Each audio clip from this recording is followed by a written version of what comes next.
بسم الله الرحمن الرحيم. اللهم صل على محمد وآل محمد.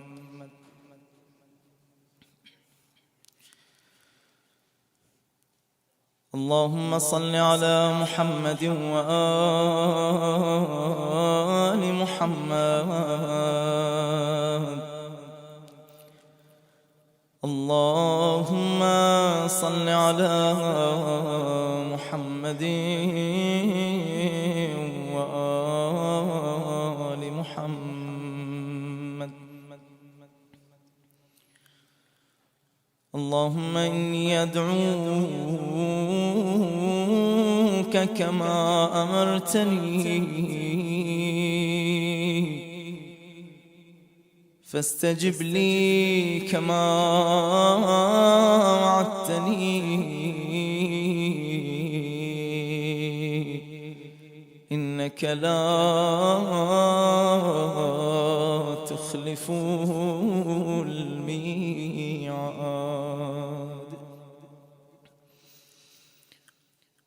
اللهم إني أسألك برحمتك التي وسعت كل شيء، وبقوتك التي قهرت بها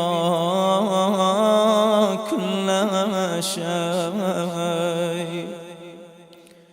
وخضع لها كل شيء، وذل لها كل شيء، وبجبروتك التي غلبت بها كل شيء،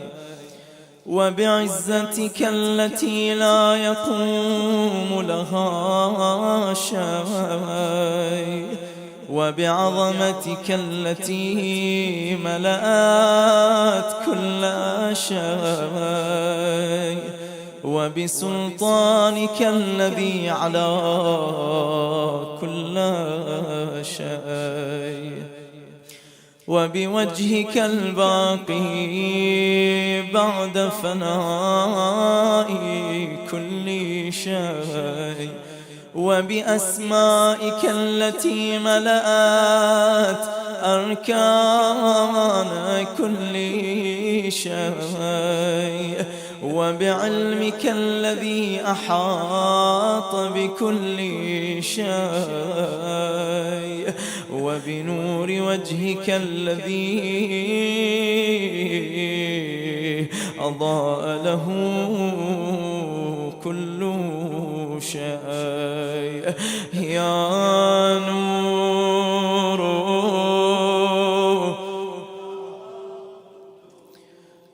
يا أول الأولين ويا آخر، اللهم اغفر لي الذنوب التي تهتك العصام، اللهم اغفر لي الذنوب التي تنزل النقام، اللهم اغفر لي الذنوب التي تغير النعام، اللهم اغفر لي الذنوب التي تحبس الدعاء، اللهم اغفر لي الذنوب التي تنزل البلاء، اللهم اغفر لي كل ذنب أذنبته وكل خطيئة أخطأتها، اللهم إني أتقرب إليك بذكرك وأستشفع بك إلى نفسك، وأسألك بجودك أن تدنيني من قربك، وأن توزعني شكرك، وأن تلهمني ذكرك. اللهم إني أسألك سؤال خاضع متذلل خاشع، أن تسامحني وترحمني، وتجعلني بقسمك راضيا قانعا، وفي جميع الأحوال متواضعا. اللهم وأسألك سؤال من اشتدت فاقته وأنزل بك عند الشدائد حاجته، وعظم فيما عندك رغبته. اللهم عظم سلطانك وعلى مكانك، وخفي مكرك، وظهر أمرك، وغلب قهرك، وجرت قدرتك، ولا يمكن الفرار من حكومتك. اللهم لا أجد لذنوبي غافرا ولا لقبائحي ساترا، ولا لشيء من عمل القبيح بالحسن مبدلا غيرك. لا إله إلا أنت سبحانك وبحمدك ظلمت نفسي وتجرأت بجهلي، وسكنت إلى قديم ذكرك لي ومنك علي. اللهم مولاي كم من قبيح سترته، وكم من فادح من البلاء أقلته، وكم من عثار وقيته، وكم من مكروه دفعته، وكم من ثناء جميل لست أهلا له نشرته. اللهم عظم بلائي وأفرط بي سوء حالي، وقصرت بي أعمالي، وقعدت بي أغلالي، وحبسني عن نفعي بعد آمالي،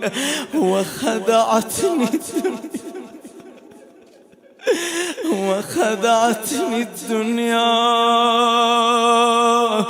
بغرورها، ونفسي بخيانتها، ومطالي يا سيدي. فأسألك بعزتك ألا يحجب عنك دعائي سوء عملي وفعالي ولا تفضحني يا رب، ولا تفضحني بخفي ما اطلعت عليه من سري، ولا تعاجلني بالعقوبة على ما عملته في خلواتي من سوء فعلي وإساءتي ودوام تفريطي وجهالتي وكثرة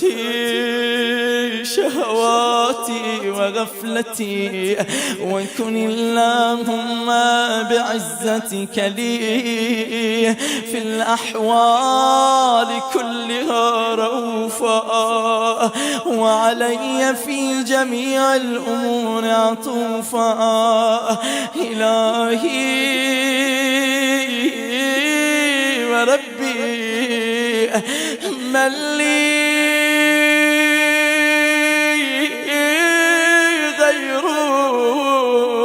غيرك أسأله كشف ضري والنظر في أمري. إلهي ومولاي أجريت علي حكما اتبعت فيه هوى نفسي، ولم أحترس فيه من تزيين عدوي، فغرني بما أهوى وأسعده على ذلك القضاء، فتجاوزت بما جرى علي من ذلك بعض حدودك، وخالفت بعض أوامرك، فلك الحجة علي في جميع ذلك،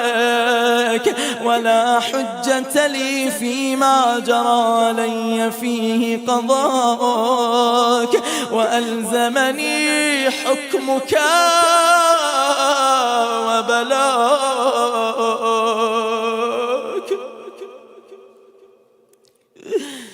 وقد أتيتك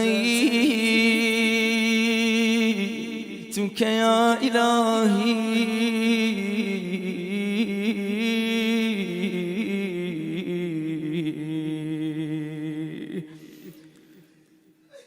بعد تقصيري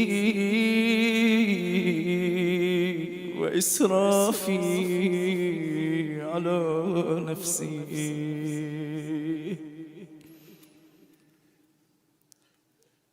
أتيناك يا رب وذنوبنا قد أثقلتنا، أتيناك يا رب وكلنا أمل بك يا رب. نكسوا رؤوسكم بين يدي الله وقولوا معتذرا نادما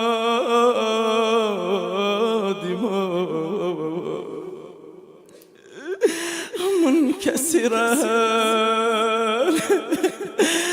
مستقيلا مستغفرا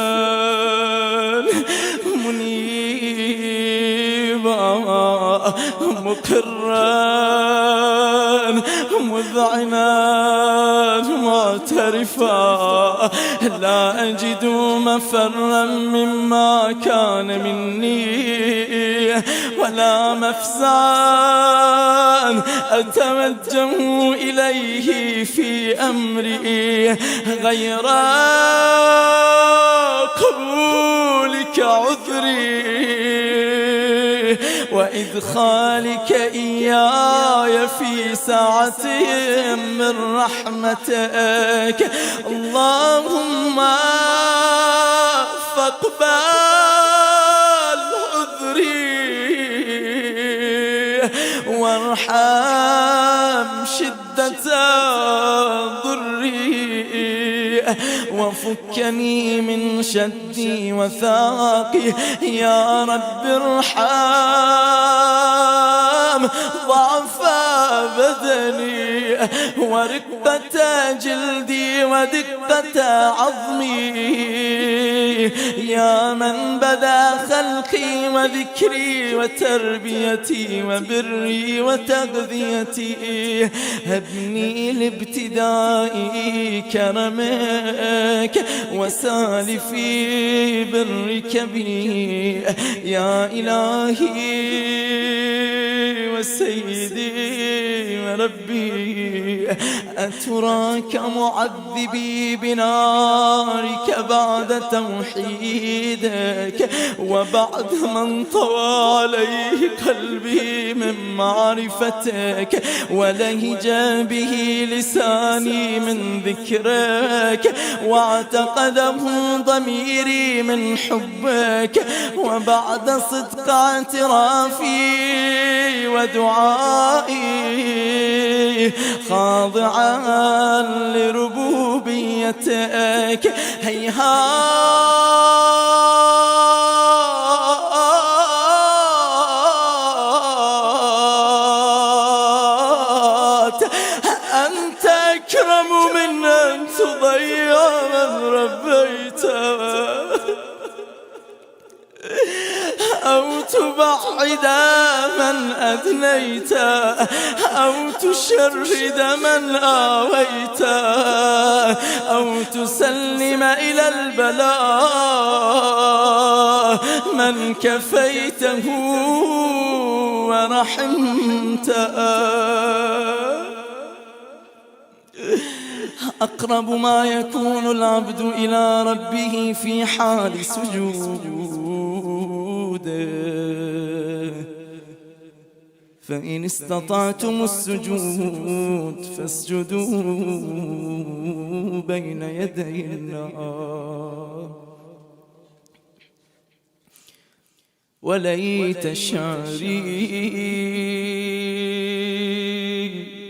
يا سيدي وإلهي ومولاي،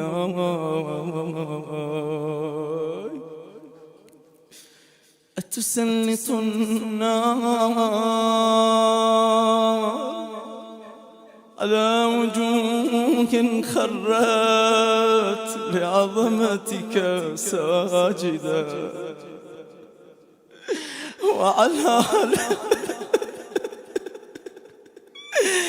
وعلى ألسن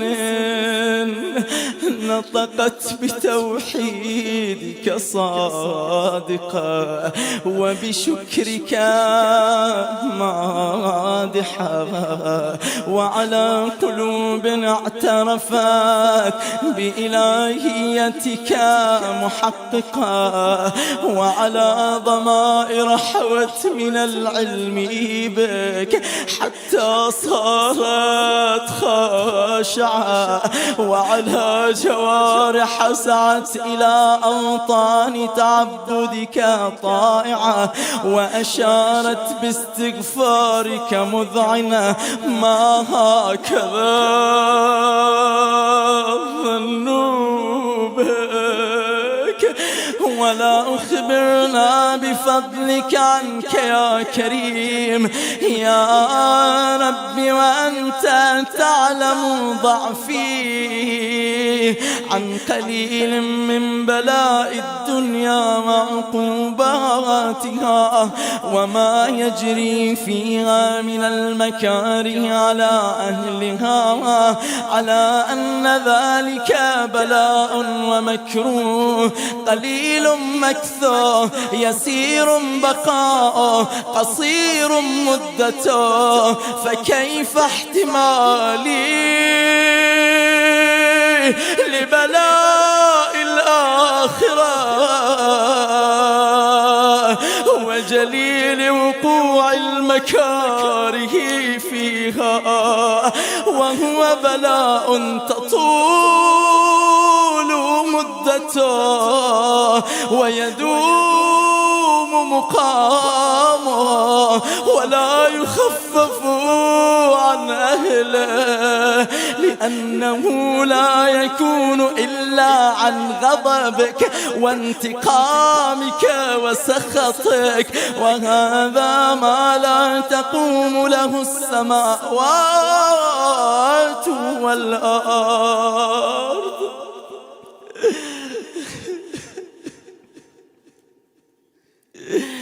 يا سيدي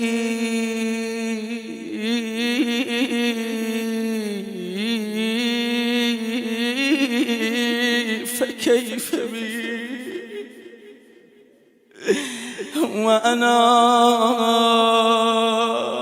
عبدك الضعيف الذليل الحقير المسكين المستكين. يا إلهي وربي وسيدي ومولاي، بثوا شكواكم إلى الله. يا إلهي وربي وسيدي ومولاي، لأي الأمور إليك أشكو ولما منها أضج وأبكي، لأليم العذاب وشدته أم لطول البلاء ومدته،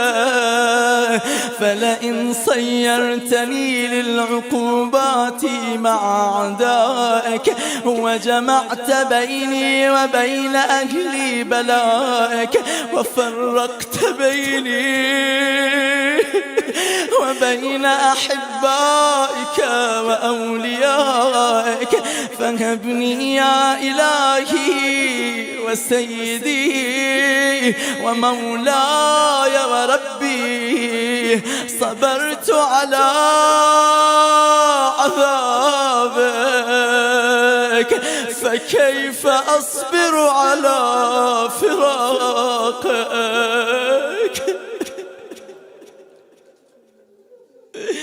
وهبني صبرت على حر نارك فكيف أصبر عن النظر إلى كرامتك. أم كيف أسكن في النار ورجائي عفوك عفوك يا رب، عفوك يا رب. فبعزتك يا سيدي ومولاي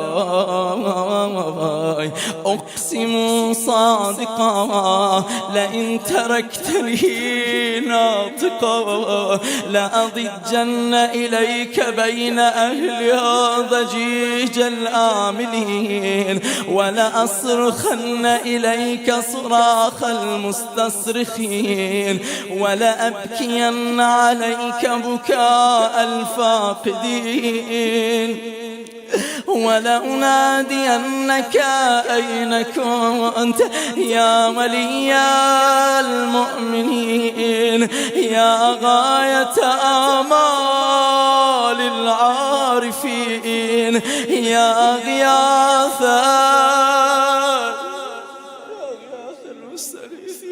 يا حبيب قلوب الصادقين، ويا إله العالمين.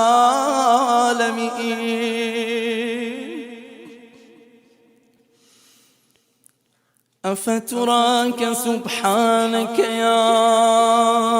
إلهي وبحمدك تسمع فيها صوت عبد مسلم سجن فيها بمخالفته وذاق طعم عذابها بمعصيته وحبس بين أطباقها بجرمه وجريرته وهو يضج إليك ضجيج مؤمل لرحمتك ويناديك بلسان أهل توحيدك ويتوسل إليك بربوبيتك يا مولاي فكيف يبقى في العذاب وهو يرجو ما سلف من حلمك أم كيف تؤلمه النار وهو يأمل فضلك ورحمتك أم كيف يحرقه لهيبها وأنت تسمع صوته وترى مكانه أم كيف يشتمل عليه زفيرها وأنت تعلم ضعفه أم كيف يتقلقل بين أطباقها وأنت تعلم صدقه أم كيف تزجره زبانيتها وهو يناديك يا رب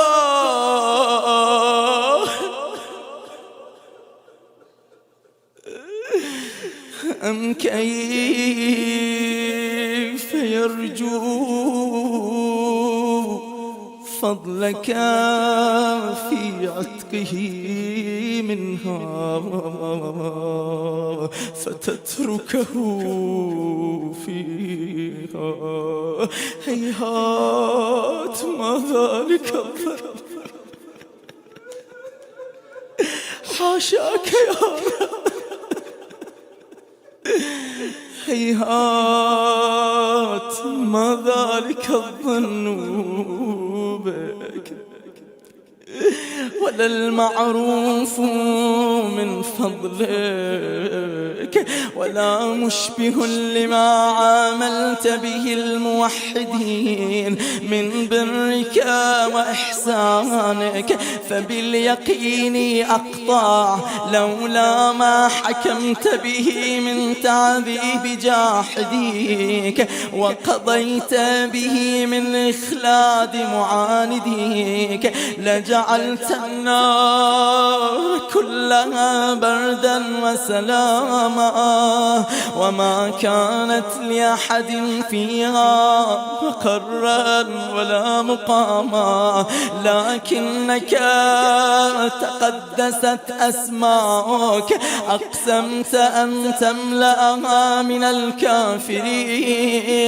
من الجنة والناس أجمعين وأن تخلد فيها المعاندين وأنت جل ثناؤك قلت مبتدئا وتطولت بالإنعام متكرما أفمن كان مؤمنا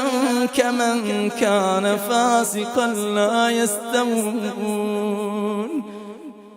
إلهي وسيدي فأسألك بالقدرة التي قدرتها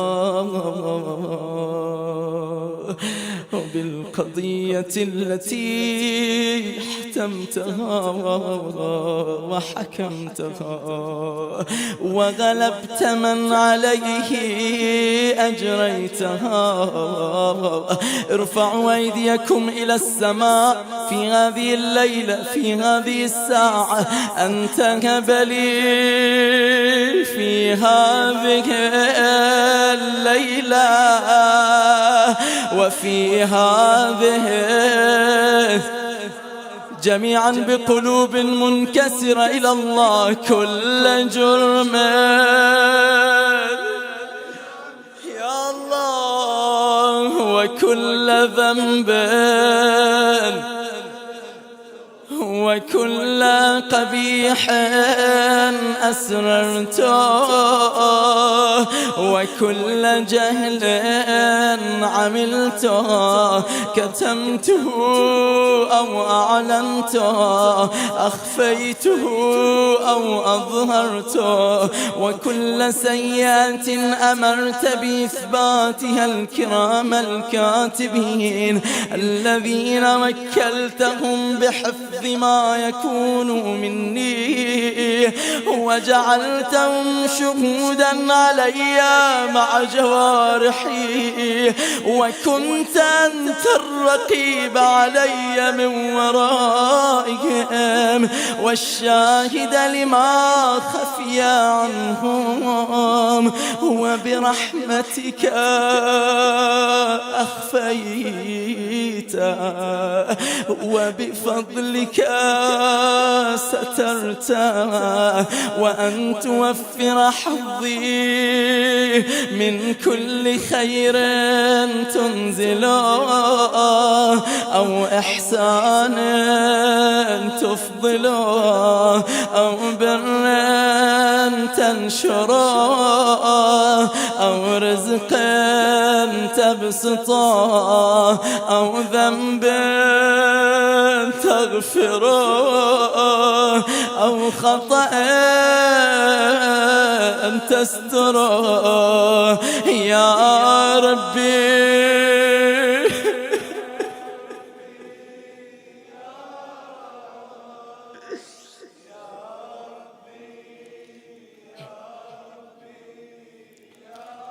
يا إلهي وسيدي ومولاي ومالك رقي يا من بيده ناصيتي يا عليما بضري ومسكنتي يا خبيرا بفقري وفاقتي يا ربي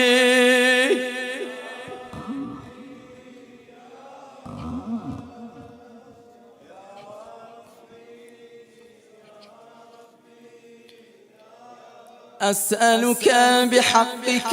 وقدسك وأعظم صفاتك وأسمائك أن تجعل أوقاتي في الليل والنهار بذكرك معمورا وبخدمتك موصولا وأعمالي عندك مقبولا حتى تكون أعمالي وأورادي كلها وردا واحدا وحالي في خدمتك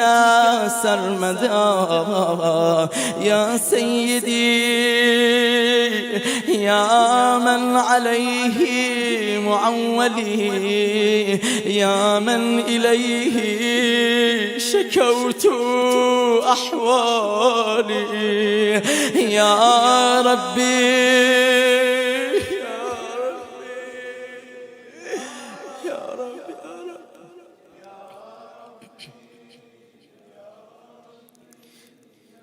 قو على خدمتك جوارحي، واشدد على العزيمة جوانحي، وهب لي الجد في خشيتك والدوام في الاتصال بخدمتك، حتى أسرح إليك في ميادين السابقين، وأسرع إليك في المبادرين، وأشتاق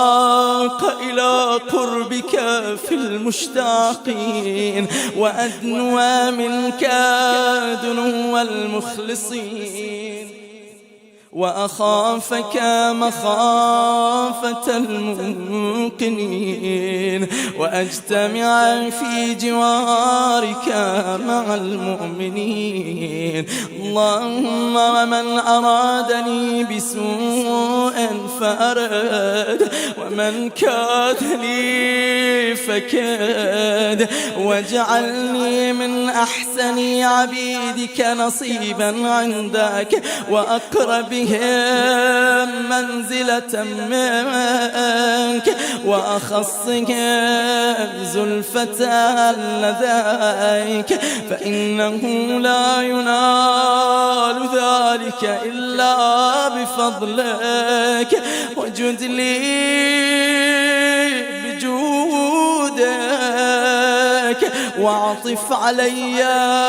بمجدك، واحفظني